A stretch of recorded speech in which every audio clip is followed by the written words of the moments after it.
ओम राधाई स्वाहा। श्री राधा रानी सरकार की जय हो, जय जयकार हो। उनके श्री कृष्ण जी की जय हो, जय जयकार हो। उनके असखी मंडल की जय हो, जय जयकार हो। उनके सकल निज जूत की जय हो, जय जयकार हो। उनके सकल निज दरबार की जय हो, जय जयकार हो। उनके सकल निज परिकर की जय हो, जय जयकार हो। ओम राधाई स्वाहा।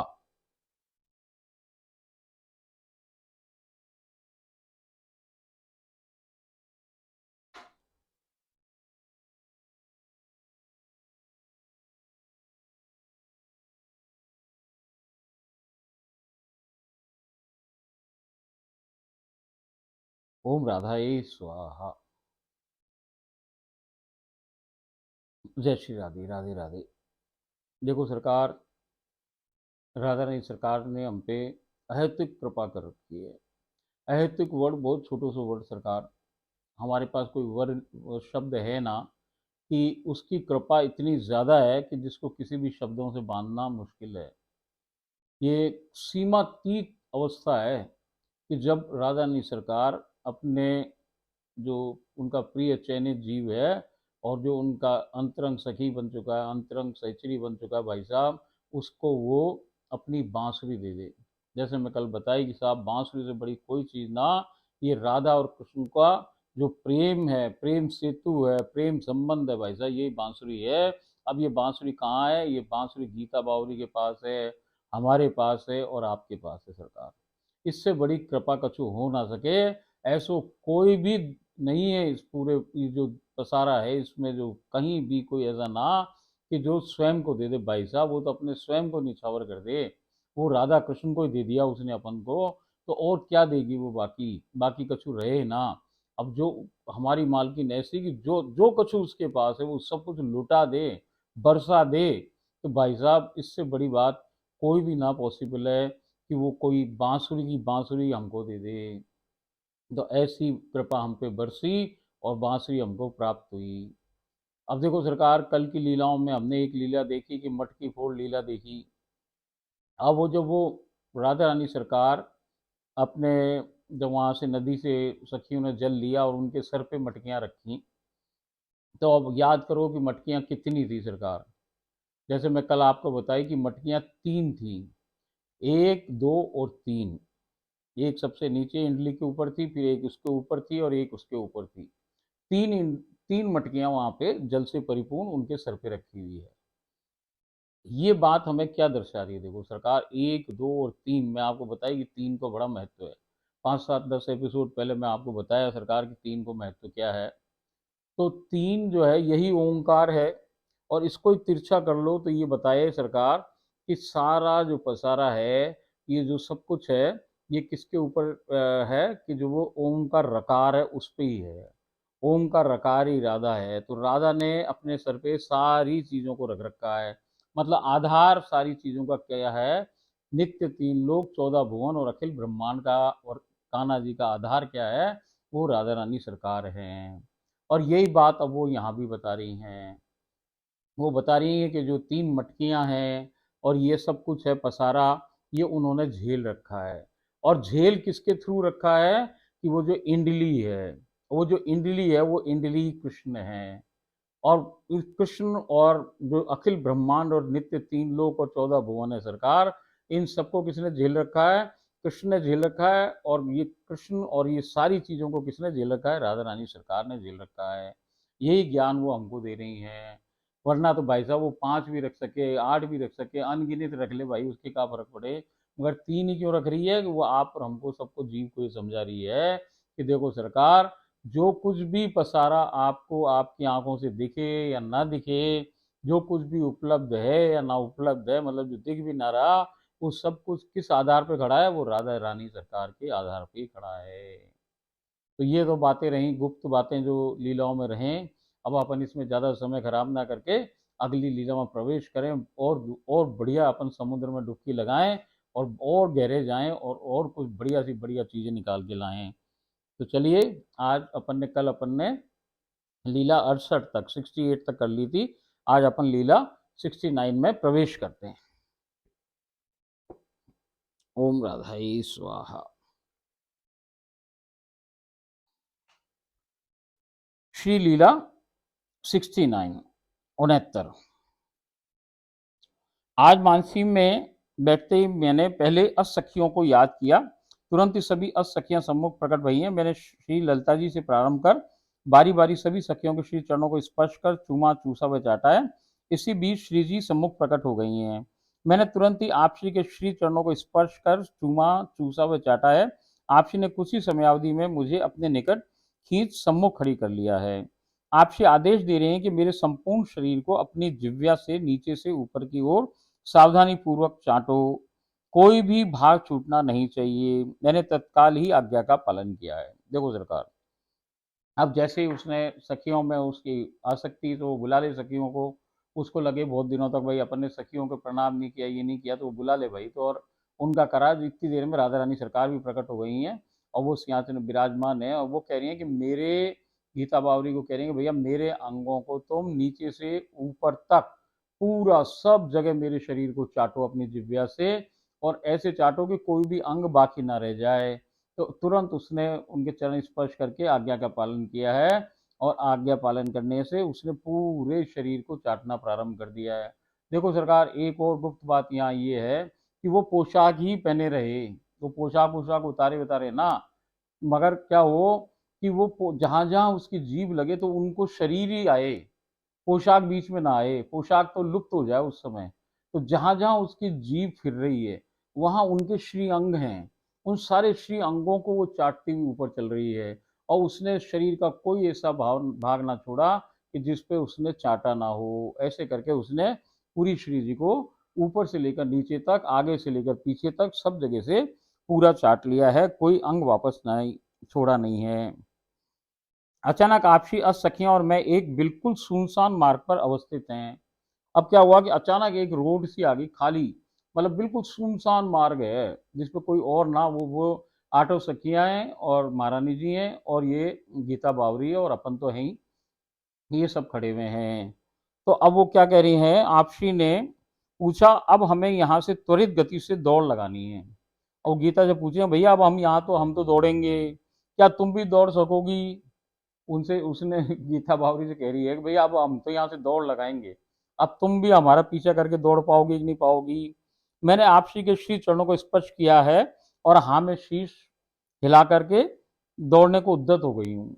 जैसे कोई दौड़ हो ना भाई, रेस ऐसी बिल्कुल तैयार हो गई कि भाई अब हमने तो चरण स्पर्श कर लिया, अब बल किसका है कि राधा रानी दौड़ेगी, अब थोड़ी दौड़ेंगे। तो अब भाई साहब उसने चरण स्पर्श किए और बिल्कुल तैयार थाड़ी हुई है कि जैसे ये दौड़ेंगे हम भी इनके संग दौड़ेंगे।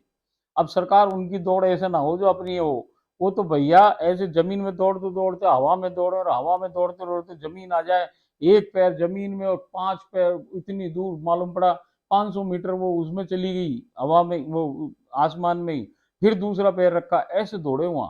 तो भाई साहब वो जो दौड़ हो रही है तो वो गीता भी उनके पीछे पीछे पीछे पीछे, जैसे वो दौड़े वैसे वो दौड़े, क्योंकि अब शक्ति किसकी है? राधा रानी सरकार के बल से दौड़ रही है, वो भी दौड़ रही है फटाफट फटाफट। अच्छा, अब वहां क्या हुआ कि यकायक हम सब तीव्र गति से दौड़ पड़ी हैं। हम सब निमिष मात्र में निधि वन में के प्रवेश द्वार के सम्मुख आ खड़े हुए हैं। आपसी ने सर्वप्रथम प्रवेश किया है। द्वार खुलने के साथ ही सुरभित पवन के झोंकों ने आपसी का अनूठा स्वागत किया है। अंदर अवस्थित प्रत्येक वृक्ष लता का पताकाएं आपसी के श्री अंगों से प्रस्फुटित अनोखी सुरभि को पहचान आपसी के आगमन की सूचना प्राप्त कर लहला उठे हैं। सब धरनी पर गिर आपसी के श्री चरणों को स्पर्श करने में संपूर्ण प्रयत्नशील हैं। पवन मदमस्त हो आपसी की सुरभि को चहुं ओर प्रसारित करने में संलग्न हो गई है। संपूर्ण परिवेश मनमोहक, दिव्य, परम चित्ताकर्षक व सम्मोहक को उठा है। देखो सरकार, क्या अजब गजब बात है कि वो यहाँ से उड़ी है जिस जगह से, अब जाके कहाँ खड़ी हुई है? निधि वन के दरवाजे पे। निधि वन जो है अवतार लीला में वृंदावन में जो निधि वन बना भाई साहब, उसके द्वार पे जाके खड़ी हुई हैं, ताड़ी बही हैं। जैसे मैं बताई सरकार कि एक तो निधि वन ये है और एक निधि वन क्या होए कि वो वाला बन जाए जो नित्य वाला जो है वैसा बन जाए। तो मगर जो भी है कि ये है कि अवतारी वाला है, जो भी है कि वो निधि वन है। अब वो निधि वन के पास सामने जाके खड़ी हो गई हैं। हाँ, निधि वन में तो ये भाई कही जाए कि निधि वन के अंदर तो रोज ही राधा कृष्ण जी आए और रास करें वहाँ पे, रोज रात को ऐसा ही होए, तो इसीलिए वहाँ कोई रहे नहीं रात को भाई साहब। तो अब ये देखो सरकार, वास्तव में राधा रानी सरकार और उनकी सखियां और ये जो गीता बावरी, आप और हम कहाँ पे खड़े हुए हैं, बाहर। अब जैसे ही खड़े हुए तो भाई साहब वो उनकी जो अंदर से राधा रानी की एक स्पेशल खुशबू है, एक ऐसी सुरभि है जो अद्वितीय है, किसी के पास ना वो। राधा रानी में से ऐसी सुरभि निकलती रहे, एक ऐसी सुगंध निकलती रहे कि भाई साहब जैसे ही वो सुगंध आई और वो गेट के तो वो लगे हुए सेंसर, उसने कहा राधा रानी आई, वो अपने आप ही खुला और खुल के जो वो हवा का झोंका आ रहा है अंदर से। और भाई साहब वो पवन को मालूम है, वो सुरभि से पहचान गए, तो वो पवन बाहर से ठंडी ठंडी पवन आ रही है अंदर से, और वो उनके चौगरदा फिर रही है, और वो उनकी खुशबू को फिर ले जा रही है संग में, और पूरे निधि वन में फैला दी उनकी खुशबू। जहां जहां वो विचरे ना वहां से वो खुशबू फैल रही है। और वहां जो वृक्ष लता पताकाएं वल्लरियां हैं भाई साहब, वो उनको मालूम पड़ गया कि राधा रानी सरकार आ गई।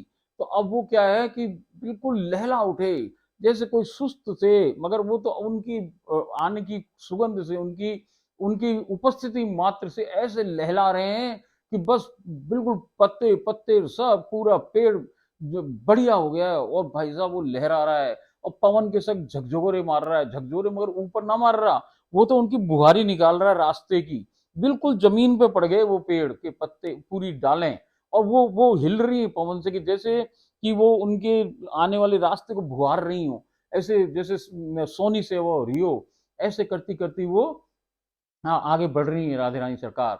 और राधा रानी सरकार क्या कर रही है कि जहां जहां बढ़ रही हैं वो उन पेड़ों पे स्पर्श करती जा रही हैं। और जैसे जैसे वो एक एक पेड़ को स्पर्श करे ना, तो भाई साहब वो पेड़ बदल करके क्या हो जाए, वो एक सखी को रूप ले ले सरकार। जैसे कहें वहां निधि वन में कि ये पेड़ कोई ना भैया इनके हाथ ना लगाना, इनमें से कुछ तोड़ ताड़ ना लाना, पत्ती वत्ती, ये सब के सब गोपियां हैं। और ये बात घटित हो रही है वहां पे। देखो सरकार क्या हो रहा है। अब वो सारे पेड़ जैसे उनको दंडवत कर रहे हैं, झुक झुक करके वहां की सोनी कर रहे हैं।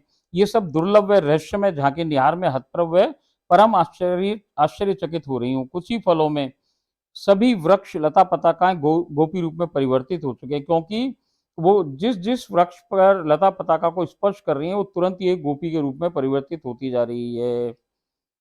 आपसी कह रही हैं कि अभी तक कान्हा नहीं आए, तभी एक पुष्प ने आपसी पर आकर प्रहार रूपी कोमल स्पर्श का दुस्साहस किया है। देखो सरकार, वो कह रही है कि कान्हा जी तो आए ही नहीं, अपन तो सब आ गए। तो एक फूल कहीं से आया और उनके ऊपर टकराया। देखो सरकार, मैं आपको बताई, किसी की हिम्मत ना कि राधा रानी सरकार पे आके कोई फूल टकरा जाए, ऐसा पॉसिबल ही नहीं है। किसी की हिम्मत ना। मगर वो फूल कैसे टकरा गया आकर के कि भाई वो कान्हा कहीं खड़ा भया है, उसने वो एक सखी को फूल बनाया है और सखी को फूल बना के फेंका है।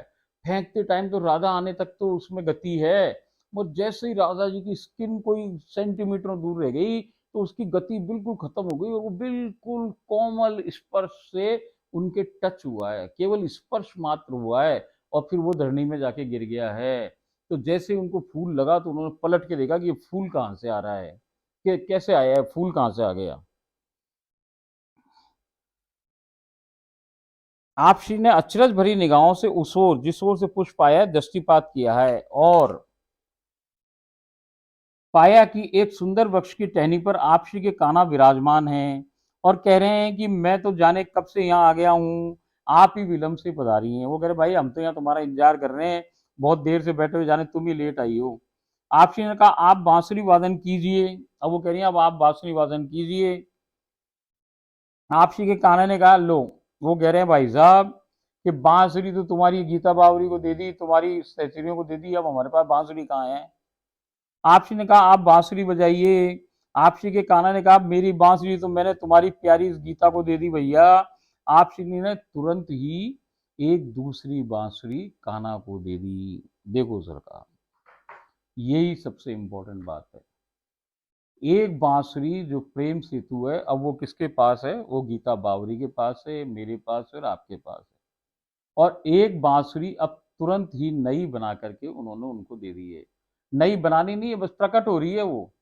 तो वो जो बांसुरी दी वो तो है ही वैसी की वैसी, एक और वैसी की वैसी और आ गई है। तो ये संकल्प सिद्ध लोग हैं। यहाँ किसी चीज को निर्माण नहीं हुए, यहाँ तो संकल्प सिद्धि हो, जैसे सोचा वैसा हो गया। उनने सोचा एक बांसुरी वैसी और आ जाए, एक बांसुरी वैसी और आ गई है। अब वो बांसुरी उन्होंने कान्हा जी को दे दी है। मगर भाई साहब, जो बांसुरी आप और हमारे पास है ना, वो बिल्कुल सेम ही है, सेम राधा कृष्ण ही है वो, उसमें कछु फर्क ना।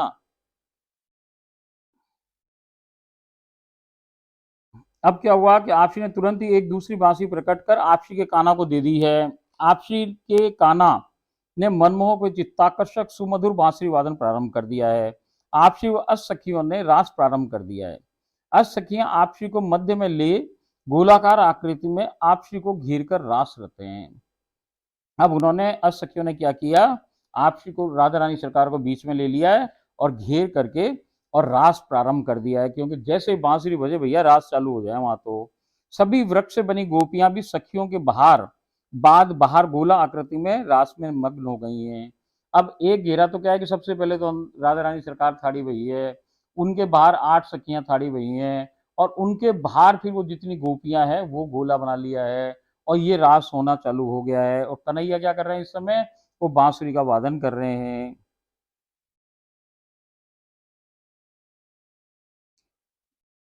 कुछ समयावधि तक तो ये अद्भुत रास संपादित होता रहा है, तब इसमें विश्राम आ गया है।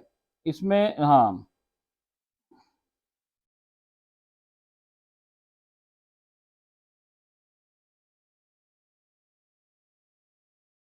कुछ समयावधि तक ये अद्भुत रास संपादित होता रहा है, तब इसमें विश्राम आ गया और सभी गोपियां पुनः अपने वृक्ष रूप में परिवर्तित हो अपने नियत स्थान पर अवस्थित हो गई हैं। वो वापस जाकर के पेड़ बनकर वहां पे चले गए हैं। मुझे भोग का आदेश हुआ, मैंने तुरंत ही भोग की थालियां परोसी हैं, जिसमें नित्य सामग्री के अतिरिक्त आज खमन, ढोकला, इमरती व मेवे से परिपूर्ण कढ़ाई का गर्म दूध पवाया है। आप श्री ने एक स्वयं पाई हुई इमरती का कुछ भाग मुझे पवाया है। मैंने उच्छास्तमृत एकत्र कर जय जय गुरु माता व मेरे जन्म के परिवार के सदस्यों को एक एक कमल पवाया है और स्वयं भी पाया है। आप श्री उनके कान्हा निधिवन स्त्री स्थित रात्रि विश्राम वाली कुटिया में पधार गए हैं। अनोखी जोड़ी विश्राम हेतु पौड़ गई है। मुझे वापस जाने का इशारा हो गया है। मैं दूर से ही चरणों को स्पर्श कर पुनः संसार में आ गई हूँ। देखो सरकार, अब आप कभी निधि वन गए हो तो वहां पे क्या है, एक तो बाग सा बना हुआ है और एक कुटिया बनी है जिसमें कहें कि भाई रात को राधा कृष्ण जी यहाँ विश्राम करें, और जब वो सुबह उठें तो भाई सारी चीजें अस्त व्यस्त मिले, आप पान आधा खाया हुआ मिले, श्रृंगार का सामान बिखरा हुआ मिले, चद्दर घड़ी वैसी मिले कि जैसे कोई अभी सोया हो यहाँ पे, सारी चीजें अस्त व्यस्त मिले उस कमरे की, तो ऐसा मालूम पड़े कि इसमें कोई था।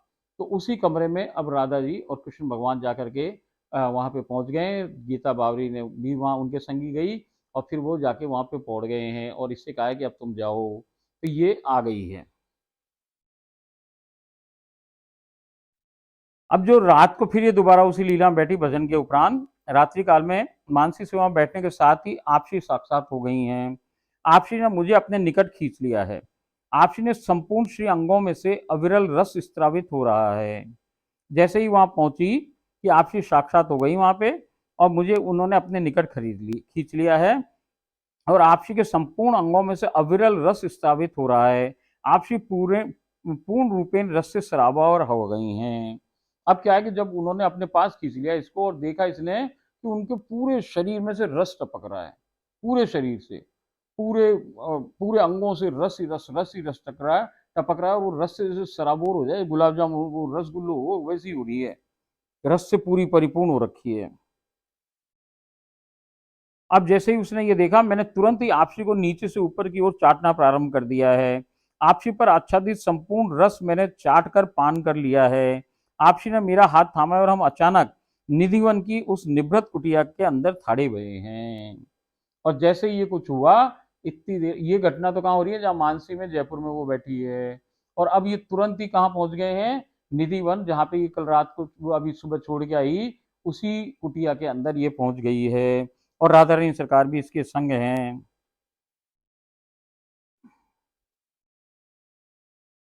अब इसने देखा हम अचानक निधिवन की उस निभृत कुटिया में अंदर थाड़े हुए हैं।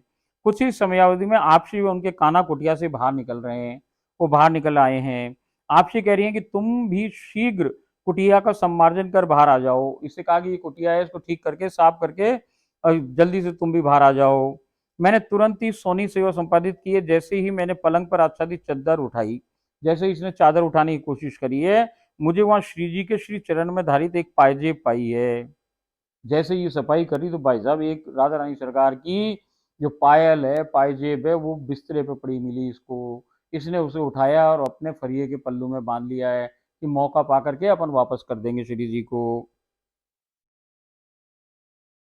मैंने उसे उठाकर अपने पल्लू में इस आशय से बांध लिया है कि आपसी के एकांत में लौटा दूंगी, आपसी को एकांत में लौटा दूंगी। कुटिया को मैंने अनोखी रीति से दिव्य मोगरे, गुलाब, चमेली के सुमनों से, लता पताकाओं से, वे सुंदर पल्लव वल्लरियों से परम अद्भुत व अतिशय सुंदर सुसज्जित किया है। पलंग से द्वार तक फर्श पर कमल के फूलों से चित्ताकर्षक सांझी का निर्माण किया है। ये बहुत सुंदर सजा दिया है वहां उनका, पलंग पे भी फूलों से बढ़िया बढ़िया चित्रांकन कर दिया है, पूरे कमरे में फूलों से बना दिया है। और पूरा जहाँ से उतर के वो जाएं ऐसे पूरा रास्ता कमल के फूलों से बना दिया है इसने, सांझी का निर्माण कर दिया बढ़िया, और बहुत सुंदर उसको बना दिया है। पलंग से द्वार तक फर्श पर कमल के फूलों से चित्ताकर्षक सांझी का निर्माण किया है, जिस पर अपने श्री चरणों को धर्म अनुपम माधुरी जोड़ी चलकर पलंग तक पहुंचेगी। दुग्ध, शरबत, इत्र, बीड़ा, मधु, लस्सी, सूखे मेवे सब यथा स्थान पर व्यवस्थित कर दिए हैं। ये सब कार्य संपन्न कर अतिशीघ्र कुटिया से बाहर आ गई हूँ। वहां आपसी उनके काना व अस सखियां वार्तालाप कर रही हैं। मुझे आया पाकर आपसी ने मुझसे कहा कि आज यहाँ महाराज संपन्न होगा, जाओ सब व्यवस्था में संलग्न हो जाओ। अब वो कह रही हैं कि भैया आज यहाँ पे महाराज होगा, इसलिए सारी सखियां तुम जाओ तैयारी में लग जाओ, सब लोग तैयारी करो। और गीता बावरी वहीं खड़ी हुई है उनके संग। तुरंत ही सब वहां से लुप्त हो गए हैं, केवल आपसी व मैं ही वहां पर रह गए हैं। मैंने आपसी से कहा कि आपसी भी शीघ्र ही महाराज सेतु श्रृंगारित हो जाइए। तब तुरंत ही मैंने आपसी को प्रभाती करवाई है। आपसी का अच्छानुसार सुरभित तेल से श्री शीश का खूब मर्दन किया, उनके सिर पे बढ़िया मालिश करिए तेल की। तत्पश्चात संपूर्ण श्री अंगों का उस अतिशय दिव्य सुरभित तेल द्वारा मर्दन किया है। फिर वो बड़ा जो सुगंधित तेल है उसको पूरे शरीर पे उससे मालिश की है। मर्दन करते समय ही आपसी ने विराजित अवस्था में ही मुझे बहुत शक्ति पूर्वक आलिंगनबद्ध कर लिया है। तभी अनायास ही कुछ अनजाना मेरे शरीर में से निष्प्राण हो निकलकर धरनी पर गिर गया है। मैंने हतप्रभ हो आपसी से पूछा है कि जब आप मुझे शक्ति से आलिंगनबद्ध करती हो तो ये क्या मेरे शरीर में से निष्कासित होता है? आपसी ने कहा कि ऐसा करके मैं तुम्हारे इस देह को आगे होने वाली और मेरी गाड़ी लीलाओं में सम्मिलित होने की सामर्थ्य प्रदान करती हूँ, जिससे तुम सहज ही उन लीलाओं में शामिल हो सब कुछ बारीकी से निरख सकने की योग्यता प्राप्त कर लेती हो। देखो सरकार, अब वो क्या, कब बहुत बार ऐसा होता है इसके संग कि राधा रानी सरकार इसको गले लगाती है। अब उन्होंने मालिश कर रही है, मालिश करते करते ही उन्होंने ये पास जब मालिश करी उसको चिपटा लिया और बहुत जोर से कस के इसको जो जोर से चिपटाया तो इसके शरीर में से कोई एक चीज निकल के बाहर गिर गई, शरीर में एक शरीर टाइप ही निकल जाए।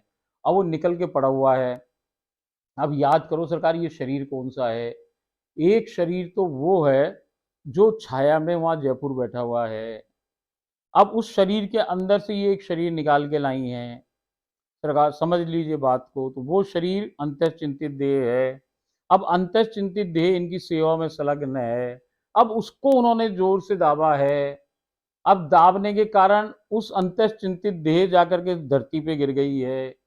अब एक नई देह है, एक छाया देह हो गई, एक जो अभी धरती पे निष्प्राण होकर पड़ी हुई है, मतलब मरी अवस्था में पड़ी हुई है, और एक जो अभी सेवा में सतत खड़ी है। तो तीन शरीर तो अभी हो गए।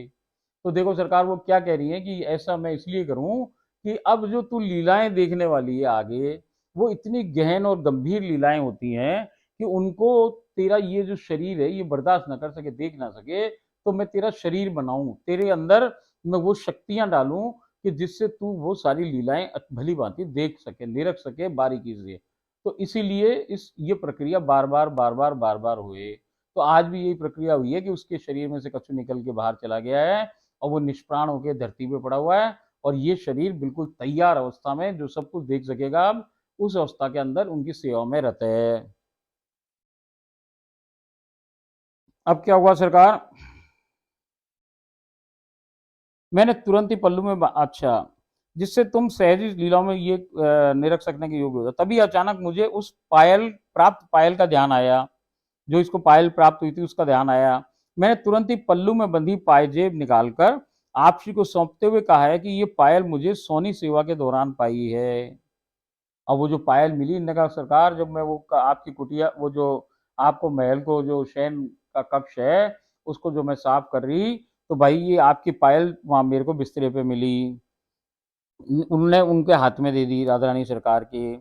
श्री जी ने आश्चर्य से अपने श्री चरणों की ओर दृष्टिपात किया कि जैसे चरण पे गुस्सा दिखा रही हूँ कि भाई मेरी पायल उतर कैसे सके मेरे पैर से, और पाया कि केवल एक ही श्री चरण में पायजेब धारित है। आपसी ने कहा चूंकि ये तुम्हें प्राप्त हुई है अतः अब इसे तुम ही रखो। तुम्हें तो ज्ञान ही नहीं है कि तुम कितनी सौभाग्यशाली हो जो तुम्हें ये प्राप्त हुई। तुम अनजान हो, तुम्हें ज्ञात ही नहीं है कि तुम्हें सहज में ही क्या प्राप्त हो गया है। जो कुछ भी तुम्हें आज तक मेरी कृपा से प्राप्त हुआ है वो बिल्कुल गिनती के किन्हीं बिरले मेरे परम से भी परम कृपा पात्र जीवों को ही प्राप्य है। ये परम दुर्लभ वस्तुएं कोई साधारण, सिर्फ साधारण आभूषण मात्र नहीं है। ये अमूल्य निधि वस्तुतः मैं और मेरे कान्हा ही हैं। इसे अपनी जान से भी अधिक संभाल कर रखना। ऐसा कहकर आपसी ने मुझे आलिंगनबद्ध कर बहुत प्रेम किया और कहा कि तुम मुझे अतिशय प्रिय हो, इस कारण सब तुम्हें सहज ही प्राप्त हो गया है। मैंने तुरंत ही घर के मंदिर जाकर तिजोरी ला आपसी से स्वयं पायल उसमें रखवाने की विनती की है। आपसी ने पायजेब मेरे शीश पर धरकर तिजोरी में रखी है। मैं शीघ्र पुनः तिजोरी यथा स्थान विराजित करके आ गई हूँ। अब देखो सरकार, मैं आपको जैसे बताई कि सरकार कोई अतिशय विशेष नहीं, सीमातीत कोई शब्द ना हो उसके लिए वो कृपा हो रही है। कहाँ बांसुरी मिल गई, कहाँ अब ये पाजेब मिल गई है, कहाँ पायल मिली है।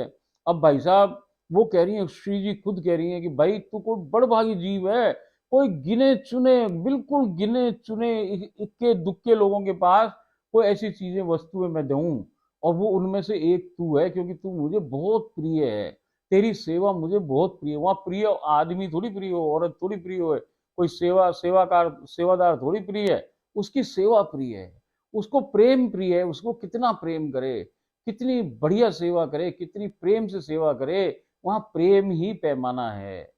वहां पैमाना कुछ नहीं है शक्ल सूरत। जहां अपने अपनी दुनिया में देखो कि जो सुंदर है साहब, ये बहुत सुंदर है इसलिए मुझे इससे प्यार है। अरे वहां सुंदरता कोई शरीर की सुंदरता ना भैया, वहां तो पैमाना ही दूसरा है, वहां का नाप ही दूसरा है। वहां पे तो प्रेम ही पैमाना है। आप प्रेम मतलब हद से गुजर जाना है। अब वो हद कोई सी भी इतनी छोटी हद ना हो, वो हद भी बढ़ती जाए बढ़ती जाए बढ़ती जाए कि धीरे धीरे प्रेम को बढ़ाना है, और फिर हद से गुजर जाना है, फिर नई हद से, फिर उसके बाद वाली हद से, फिर उसके बाद वाली हद से। ऐसी हदों को हद बढ़ती जाए मतलब सीमा बढ़ती जाए, और उन सीमाओं से भी ज्यादा सीमा तीत जब प्यार हो जाए भाई, तब ऐसी घटनाएं घटें। तो अब उसके पास पायजेब भी आ गई है, जिसे उसने तिजोरी में रखवा करके और अपने जहाँ नियत स्थान है वहां पे रखी आई है, और वापस वहां पे उनकी सेवा में हाजिर है। अब वो कह रही है वहां जैसे ये वहां पे आई है तो वहां पे निकट ही एक दिव्य कुंड नुमा जलाशय प्रकट हो गया है, एक कुंड पैदा हो गया है। ये कुंड अतिशय निर्मल व सुरभित जल से परिपूर्ण है। यहाँ भांति भांति के मनमोहक जलज कमल जल के ऊपर त्वरित हो कुंड की अनुपम शोभा कोटिश गुना वर्धमान कर रहे हैं। चहुं ओर चित्ताकर्षक वर्तिकाएं बतखें विभिन्न मन भावन करतब कर इधर उधर जल में ऊपर डोल रही हैं। देखो सरकार, वो जो बढ़िया सा कुंड बना उसमें बहुत सारे कमल हैं, और बतखें वहां पे अभी चोंच से पानी में डाले हैं और घूमे और पंखों को फड़फड़ाएं, कोई लाइन बना के चले, कोई कैसे करें, कोई बस अष्ट खेलियां कर रही हैं ऐसे। वो बड़ा सुंदर, और उसकी सुगंधी आ रही है उस जल में से, ये सब बढ़िया जल है उसका। और वहां पे वो कुंड हाजिर हो गया है। आपसी में वही स्नपित हुए हैं, ये दोनों वही नहा लिए हैं। मैंने तुरंत ही वसन बदल लिए हैं, उसने पहले कपड़े बदल लिए, और आपसी को हल्का सा वसन लपेट कर निकट ही अवस्थित श्रृंगार कक्ष में ले पधारी है। आपसी ने आज एक अतिशय सुंदर परम दिव्य टमाटरी लाल रंग की पोशाक धारण करवाई है। आपसी की आपसी संपूर्ण श्री अंगों को विशुद्ध हीरे व गज मुक्तक मोतियों से जड़ित अद्वितीय व परम दुर्लभ आभूषणों से अलंकृत किया है। महावर, मेहंदी, नख पॉलिश, ओस सुर्खी, सिंदूर, काजल, श्री कपोलों पर लाली, श्री नेत्र कमल की पलकों पर काजल की वसनानुकूल रेखा, आईलाइनर भी लगाए हुए सरकार। श्री कर्ण पटल के पीछे इंदुलेखा जी की शिला का काजल का डिटोना, बड़ी सी लाल बिंदिया जिसके सब और छोटी छोटी बिंदिया गोलाकार आकृति में सुसज्जित हैं। भाई कछु ना छोड़ो, सारी की सारी जो पॉसिबिलिटीज हैं, जो लेडीज की जो सुंदरता को बढ़ाने की, वो सब की सब यहाँ पे उसने उन पे लगाई हुई है आज। और श्री केश राशि को चित्ताकर्षक वेणी में संस्कारित कर एक हीरे जड़ित पिन से सुशोभित किया है। एक बढ़िया सी वेणी बनाई है और बीचों बीच खूब बड़े सारे हीरे को एक कोई बढ़िया सी चीज बनी हुई है, उसको पिन यहाँ पे लगा रखी है, जैसे कि वो हीरे का वो पूरा से दूर से दिखे। आप श्री और वो कह रहे हैं कि वेणी को सुंदर व दिव्य मोगरे के गजरों से अतिशय सुंदर सुसज्जित किया है। आप श्री की रूप माधुरी अद्भुत लाल परिधान में अवर्णनीय है। ओहो, देखो सरकार, जैसे सूरज हो ना, वो तो एक अपना छोटा सा सूरज, ऐसे करोड़ों करोड़ों करोड़ों अनगिनत सूरज हो ना, वो उतनी उनकी जो चमक हो ना, वो भी केवल हजार क्या मतलब कोई उसकी सानी नहीं है जो राधा रानी का चमक है बॉडी की। अब उसके ऊपर उनको आज लाल परिधान पहना दिए, टमाटरी लाल टाइप के, कि जैसे हमारे यहाँ पृथ्वी पे कोई लोग कहें कि भाई सनराइज देखो कि सनसेट देखो, तो जब वो सनसेट देखें तो वो लाल लाल से हो जाए, सारा वातावरण लाल हो जाए।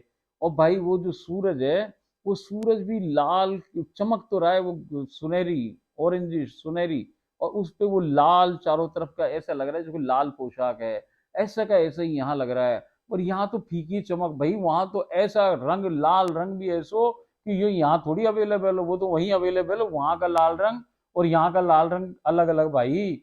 यहाँ को वो वालो लाल रंग यहाँ पॉसिबल ही नहीं सरकार। वहां को जो टमाटरी रंग, वहां यहाँ कौन सी टमाटर में वैसे रंग पैदा हो सके ना हो सके भाई। वहां का टमाटर भी अलग, वहां को रंग भी अलग भाई साहब। तो वो ऐसी स्थिति है कि सुंदराति सुंदर लग रही हैं, उनका कोई सानी नहीं है, इतनी सुंदर नजर आ रही है वो कह रहे हैं कि आप श्री की रूप माधुरी अद्भुत लाल परिधान में अवर्णनीय है। आप श्री स्वयं अपने रूप माधुर्य व लावण्य को मुकुर में निहार कर इठलाती हुई लजा रही हैं, वो खुद ही शर्मा रही है अपने आप को देख के। अहो मेरे बड़े भाग्य, अब वो कह रही मेरे बड़भाग्यों को तो देखो, कैसे परम दुर्लभ रूप माधुर्य का अद्भुत आश्वासन। देखो सरकार, उफ, देखो वो सामने थाड़ी वही है।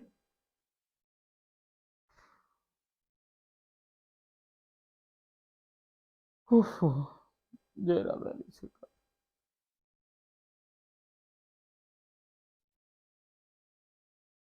अहो मेरे बड़भाग्य, कैसे परम दुर्लभ रूप माधुर्य का अद्भुत रसास्वादन प्राप्त कर मैं कृत कृत हुई जा रही हूँ।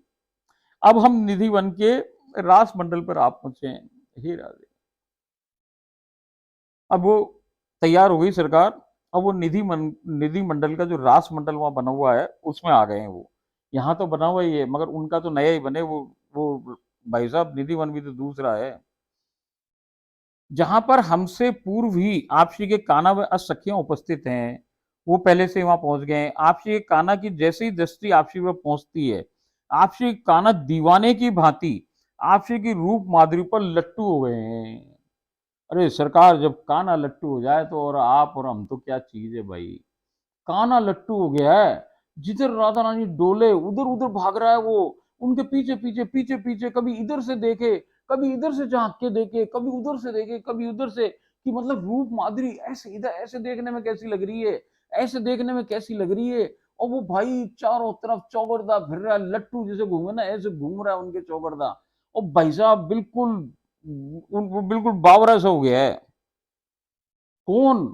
जगतपति, जगत जगत का जो गुरु है, जो भाई साहब अकल ये सबको पसारे की जड़ को झेल रहा है अपने ऊपर। भाई साहब वो काना इधर उधर डोल रहा है उसके आगे पीछे।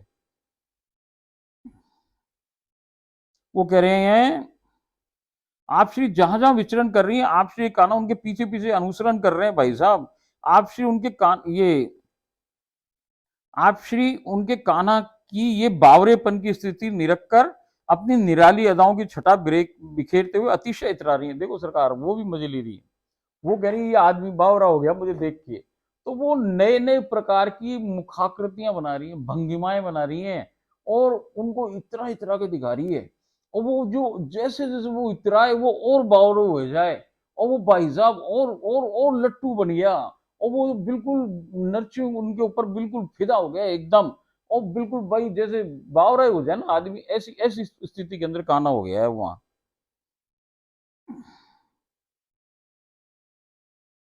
आप श्री जहां जहां विचर रही दोनों और अवस्थित वृक्षों लता पताओं को स्पर्श कर उन्होंने गोपियों में परिवर्तित करती जा रही हैं। कुछ ही समयावधि में सभी और गोपियों का जमघट हो गया है।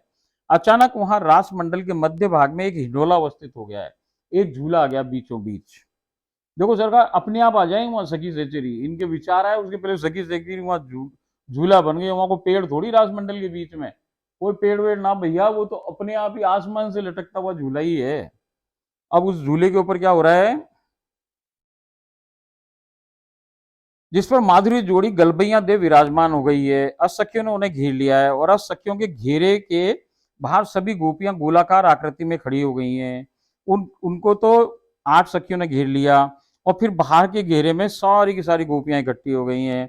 आपसी के कान्हा ने मन लुभावनी सुर सरिता के सुमधुर स्वरों में बांसुरी वादन प्रारंभ कर दिया है। मेरे आश्चर्य की सीमा नहीं रही जब मैंने देखा कि आपसी के कान्हा के श्री विग्रह में से एक के बाद एक श्री कृष्ण के रूप निकस कर प्रत्येक गोपी के सन्निकट जाकर खड़े हुए हैं। लो सरकार ये महाराज हो रहा है। अब एक कान्हा और राधा जी तो झूले पे विराजित हैं, उनको किसने घेर रखा है, 8 उनकी सखियों ने घेर रखा है, और बाहर अनगिनत गोपियां खड़ी हैं। अब उनमें से एक एक कान्हा, इन कान्हा में से जो झूले बैठे हैं इनमें से एक एक वैसा का वैसा एक कान्हा निकल रहा है, और एक एक गोपी के पास जाके खड़ा होता जा रहा है। अनगिनत गोपियां हैं, अनगिनत कान्हा हो गए हैं, और एक जोड़ी वो वहां अंदर बैठी है। बात को समझो सरकार।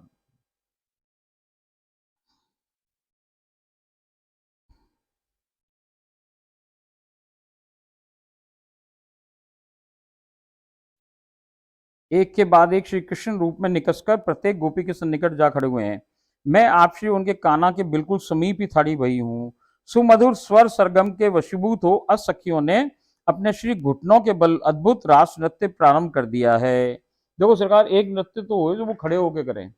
आपने रासलीला देखी हो तो एक नृत्य ऐसा हो कि ये जो घुटना है घुटनों के बल ऐसे घुटनों के बीच बैठ जाओ घुटनों के ऊपर, और भाई फिर गोल गोल घूमना चालू करे, पूरा का पूरा स्टेज कवर कर लें ऐसे ही घूमते घूमते घूमते घूमते घूमते। ऐसे वो सखियां चौकड़ते घूम रही हैं उनके घुटनों के बली। वो घुटनों के बल ऐसे चले ना, वो ऐसे घूमे यूं यूं यूं यूं यूं यूं यूं ऐसे घूमे, चारों तरफ ऐसे घूमते जाते हैं घुटनों से, दोनों घुटनों से। हाथ से नहीं घुटनों से चल रहे हैं, पैरों से नहीं, हाथ पैर नहीं लगा रहे, वो हाथों से तो अलग अलग मुद्राएं बना रहे हैं, और घूम रहे हैं किससे, घूम रहे हैं अपने घुटनों से। ऐसा वहां पे नृत्य प्रारंभ हो गया है।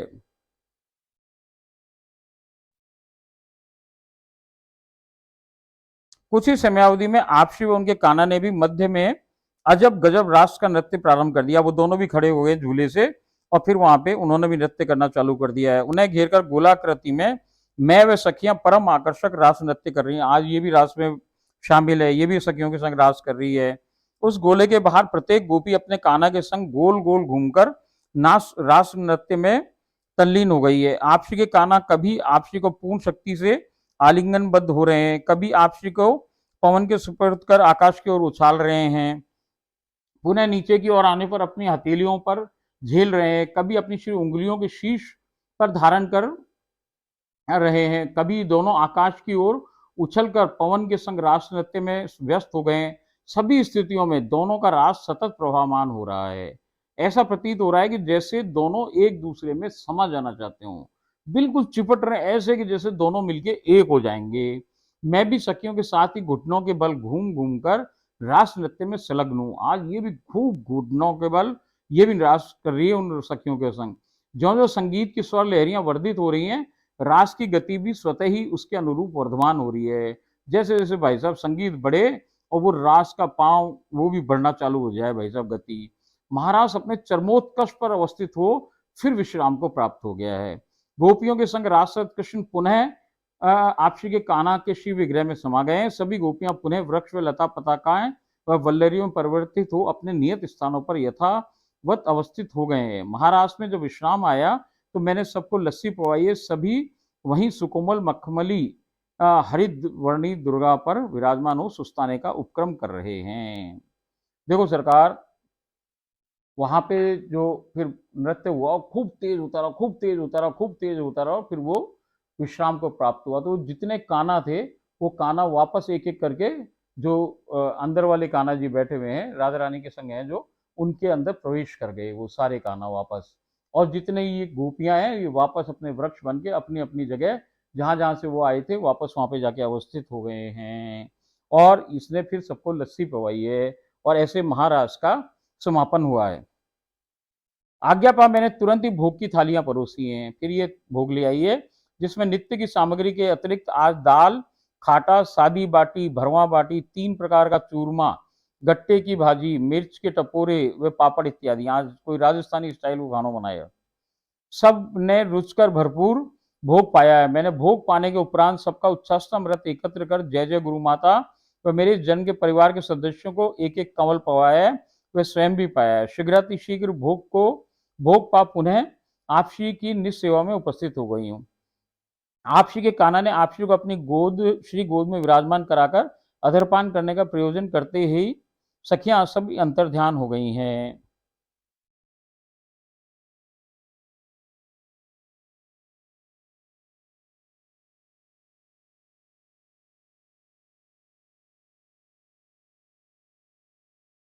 और ऐसे करके फिर ये खेली हुई है और इसने उनका पसीना सुखाने के लिए भीजन सेवा की है।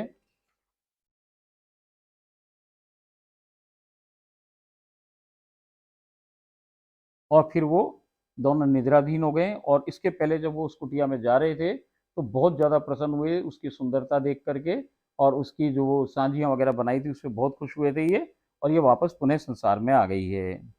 अब ये एक बात और बता रही है कि 2-3 दिवस पूर्व ही जय जय वे गुरु माता ने कहा है कि तुम्हें जल्दी ही आपसी की पायल मिलेगी, और आज पायल मुझे प्राप्त हो गई है।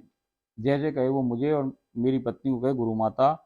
तो हमने उसको 3-4 दिन पहले कही कि भाई अब तेरे को अगली लीलाओं में पायल प्राप्त होने वाली है, तो आज उसको पायल प्राप्त होगी तो बड़ी प्रसन्न है।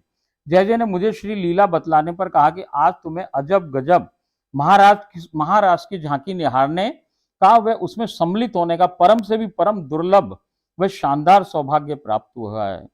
तुमने कोई साधारण महाराज नहीं देखा या निरखा है, वह उसमें सम्मिलित हुई हो, क्योंकि आज तुम्हें एक ही श्री लीला में 2 श्री लीला का दृश्यमान हुआ है। आप श्री ने कृपा पूर्वक तुम्हें नित्य निकुंज की रास नृत्य की श्री लीला का अवलोकन करने का व उसमें सम्मिलित होने का परम से भी परम सौभाग्य दिया है। जहां आपसी उनके काना व उनको घेर कर अष्ट सखियां रास नृत्य में संलग्न थीं। उसे ही नित्य निकुंज में अष्टदल कमल पर रास की श्री लीला जानो। दूसरी श्री लीला उस घेरे के बाहर घटित हो रही है जो कि अवतार काल की श्री लीला है। यहाँ प्रत्येक गोपी अपने एक कृष्ण के संग रासरत है। ये परम विचित्र झांकी है क्योंकि ये दोनों स्थितियां एक दूसरे से बिल्कुल विपरीत हैं। क्योंकि नित्य निकुंज की श्री राधा रानी सरकार अपने कान्हा का प्रेम किसी भी स्थिति में किसी दूसरी स्त्री से साझा नहीं करती है, जबकि अवतार लीला वाली राधा अपना कृष्ण प्रेम कान्हा की 16,108 रानियों, अन्य सखियों व 300 करोड़ गोपियों के साथ साझा करती है। मेरे जय जय की महिमा अपरंपार है। देखो सरकार, बात समझो, 2 तरह के रास हैं। एक अवतार लीला है। अवतार लीला में जो शरदोत्सव पे एक महारास हुआ यमुना किनारे। उसके अंदर क्या हुआ कि भाई राधा और कृष्ण तो बीच के अंदर थे, और जितनी सारी गोपियां थी उनके संग श्री कृष्ण भगवान संग में थे वहां पे। इसे कहे हम महारास कहें, जिसके अंदर शंकर भगवान भी गोपी बन के आए। अब ये जो रास घटित हुआ, इस रास के अंदर कृष्ण ने सारी गोपियों के संग अपने संग वो रहे। एक रास ऐसो को ऐसो एक रास वहां पे हुए, जिसे वहां पे जो नित्य वृंदावन है, नित्य गोलोक है, वहां गोपियां की स्थिति है ही नहीं, वहां गोपी कोई ना है, वहां तो सब सखियां ही रहे। तो वहां की स्थिति अलग है। जैसे अपन बहुत बार इसकी चर्चा करी कि यहाँ की जो राधा रानी है वो तो 16,108 रानियों के संग अपने कृष्ण को बांट ले प्रेम को, ऐसे ही 300 करोड़ गोपियों के संग बांट ले, और जितने भाई इस भाव के लोग माधुर्य भाव के उनके संग बांटे। मगर वहां ऐसो ना, वहां तो वो भाई केवल कृष्ण राधा को है। तो हम इसीलिए सारे वहां के जीव क्या कहें, वहां के जितने भी सिटीजन है वो बोले कि राधा को कन्हैयो, राधा का कृष्ण, राधा का कृष्ण। हम कभी ना कहें कि मेरो कृष्ण। यहाँ सब क्या कहेंगे, मेरो कृष्ण, मेरो कृष्ण। वहां तो अपराध है, वहां तो ऐसे बोल ही ना सको कि मेरो कृष्ण। कृष्ण तो राधा का है वहां। तो वहां जो रास घटित हो रहा है, वो रास में क्या होता है कि केवल राधा कृष्ण है और 8 सखियां हैं। कृष्ण कहीं शेर नहीं है, किसी और के संग नहीं है, वो केवल राधा के संग रहे हर रास में। और यहाँ क्या स्थिति है, वहां सारी गोपियों के संग श्री कृष्ण है। तो ये दो विपरीत स्थितियां हो गई। एक इस लोक की, इस पृथ्वी लोक पे जब हुआ रास उसकी, और एक जो नित्य वृंदावन और नित्य गोलोक में रास हो उसकी। अब इन दोनों को शामिल कर लिया है एक ही जगह, एक ही लीला में। कैसे कि भाई अंदर तो वो रास घटित हो रहा है जिसमें राधा कृष्ण बीचों बीच हैं, 8 सखियों के संग भी उनको 8 सखियों ने घेर रखा है। वो अंदर गोपियां उसमें प्रवेश नहीं पा सकती, ना कोई देवी देवता प्रवेश पा सके, उसमें तो कोई भी प्रवेश ना पा सके। उसमें केवल राधा कृष्ण, सखी सहचरी और भाई साहब ये यही लोग रहे हैं जो वहां के सिटीजन हैं। उसमें कोई और बाहर को ना जा सके। मगर जो बाहर की लीला घटित हो रही है उसके अंदर सबके संग कृष्ण है। तो ये महाराज एक अजीबोगरीब महाराज हो गया। एक महाराज तो वो हुआ जो अवतार लीला में हुआ, जिसमें तो केवल वो स्थिति रही कि भाई केवल गोपियां और कृष्ण ही थे। यहाँ दोनों स्थितियां हैं। एक तो वो वाली स्थिति है जिसमें कि नित्य वृंदावन वाला केवल कृष्ण और राधा और सखियों का रास हो रहा है, और एक रास उसके बाहर घटित हो रहा है जिसके अंदर कृष्ण सारी गोपियों के संग घूम रहे हैं। तो ये एक अजीबो गरीब स्थिति है। तो ये मैं उसको समझाई कि भाई तेरे बड़भाग हैं, और ये आपके बड़भाग हैं और हमारे बड़भाग हैं कि भाई ऐसी स्थिति उन्होंने दिखाई कि दोनों चीजें शामिल करके दिखाई। अब भैया आज इतनी लीला बहुत है, इसलिए आज अपन इसको यहीं समाप्त करें, इसका यहीं समापन करते हैं। फिर अपन कल एक नई लीला में मिलें। ओम राधाए स्वाहा।